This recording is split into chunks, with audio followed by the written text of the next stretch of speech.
Bienvenue dans les Rendez-vous Experts, le podcast destiné aux conseillers en gestion de patrimoine et courtiers, partenaires de Cardif. Dans ce numéro des Rendez-vous Experts, je poursuis mon entretien avec Michael Herskovic, le responsable monde du vote et de l'engagement chez BNP Paribas Asset Management. Alors nous nous étions quittés sur une question majeure, à savoir comment obtenir un rendement à long terme tout en respectant les différents critères de l'investissement durable. Michael, vous évoquiez d'ailleurs dans la première partie de ce podcast la stratégie pour obtenir ces résultats. Mais est-ce qu'il existe d'autres approches possibles en matière d'investissement durable ? On a plusieurs approches pour intégrer les pratiques ESG. La première, l'approche la plus historique d'ailleurs de l'investissement responsable, c'est ce qu'on appelle l'exclusion. Les investisseurs vont exclure des entreprises en raison de leurs pratiques environnementales, sociales. Donc notamment, c'est le respect de ce qu'on appelle les grands principes du pacte mondial qui vont être regardés par les investisseurs, et les entreprises qui ne respectent pas ces grands principes vont être exclus. Donc si on a des violations de droits de l'homme, si on a du travail des enfants, etc., de la corruption, on aura aussi des exclusions sectorielles, normatives, où des investisseurs vont exclure certains secteurs d'activité en prenant en compte leurs impacts néfastes sur l'environnement ou sur le social. On a les stratégies qu'on appelle plutôt best in class, qui consistent à prendre les entreprises qui ont les meilleures pratiques environnementales, sociales et de gouvernance dans tous les secteurs. Ce sont des stratégies donc, qui vont exclure les moins 10 ans en termes de pratiques ESG et vont prendre les sociétés qui sont les mieux placées au sein de leur secteur. On a ensuite les stratégies thématiques où des investissements peuvent être sur des fonds thématiques environnementales, thématiques sociales, où ce sont les dimensions thématiques des entreprises, de leur stratégie qui vont être prises en compte pour déterminer si l'entreprise va pouvoir être investissable dans ces fonds. Et enfin, on a les fonds à impact, où l'investissement va chercher un impact positif, une intentionnalité, un impact positif sur les pratiques environnementales et sociales. Est-ce que cette analyse ESG, en quelque sorte, peut s'intégrer naturellement dans un univers global de gestion d'actifs ? L'enjeu dans un univers global, en dehors de toutes ces stratégies, bien sûr, qui sont opérées, de l'exclusion au best-in-class à des approches plus thématiques, c'est ce qu'on appelle l'intégration ESG. C'est comment intégrer les pratiques environnementales, sociales et de gouvernance dans l'ensemble des gestions, dans l'ensemble des investissements. Ça, c'est vraiment le très grand enjeu pour nous, chez BNP Paribas Asset Management, et globalement dans les grandes sociétés de gestion. On a intégré par deux principaux moyens. Le premier, c'est que chaque gestion doit avoir une intégration ESG qui peut être spécifique par rapport à la stratégie d'investissement, mais qui va répondre néanmoins à certaines règles qu'on a fixées, comme celui d'avoir globalement un meilleur profil ESG que son indice de référence. Donc c'est un moyen, tout d'abord, l'intégration ESG, à battre son indice sur des dimensions environnementales, sociales, gouvernance, par une note supérieure, par une empreinte carbone inférieure à l'indice de référence.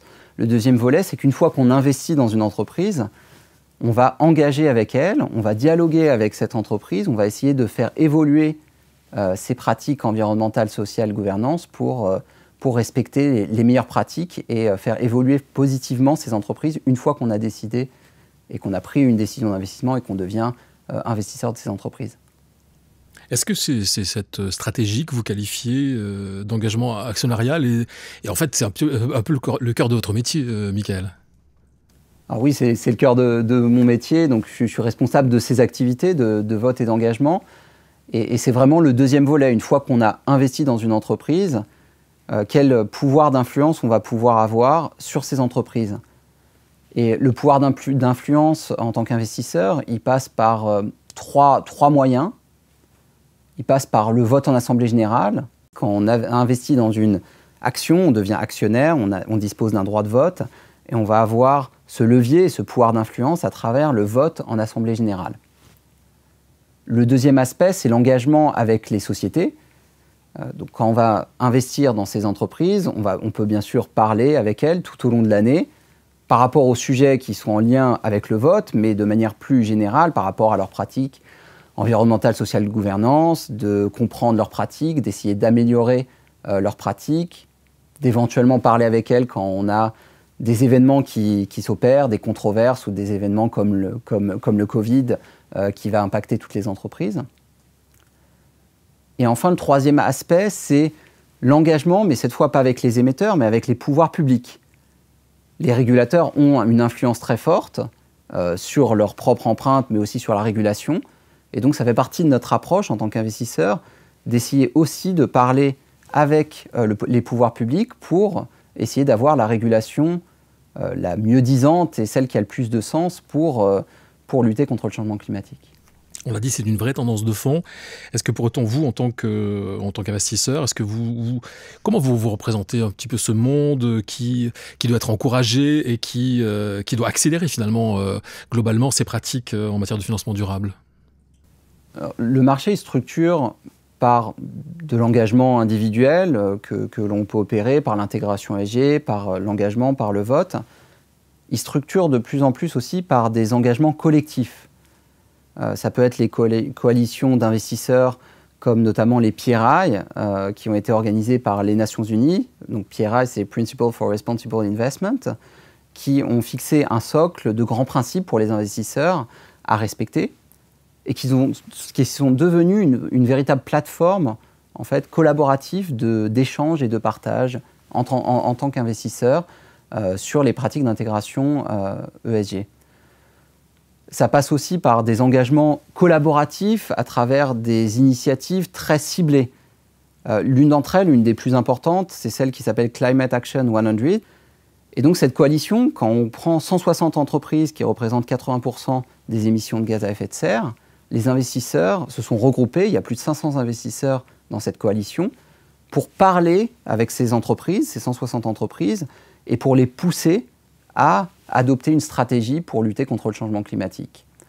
Et donc sur cette coalition, on va avoir un rôle très actif chez BNP Paribas Asset Management, où on va s'occuper de l'engagement de 9 sociétés au titre de cette coalition de 500 investisseurs, où on va parler 3, 4, 5 fois par an avec les dirigeants de ces entreprises pour les pousser de plus en plus loin et pour les pousser à adapter de plus en plus leur engagement et leur stratégie face au changement climatique. Voilà, nous sommes arrivés au terme de ce numéro des Rendez-vous Experts consacré à la finance durable avec notre invité aujourd'hui, Michael Herskovitch, responsable monde du vote et de l'engagement chez BNP Paribas Asset Management. Merci beaucoup, Michael, d'être venu jusqu'à nous. À bientôt. À bientôt, merci. Et merci à vous d'avoir suivi ce nouveau numéro des Rendez-vous Experts. Alors si vous avez aimé ce podcast, partagez-le, commentez-le et n'hésitez pas à nous faire part des sujets que vous aimeriez que nous abordions ensemble. Vous pouvez le réécouter sur les comptes Cardiff, YouTube, LinkedIn et Twitter et sur les plateformes Apple Podcasts, Spotify et Ocha.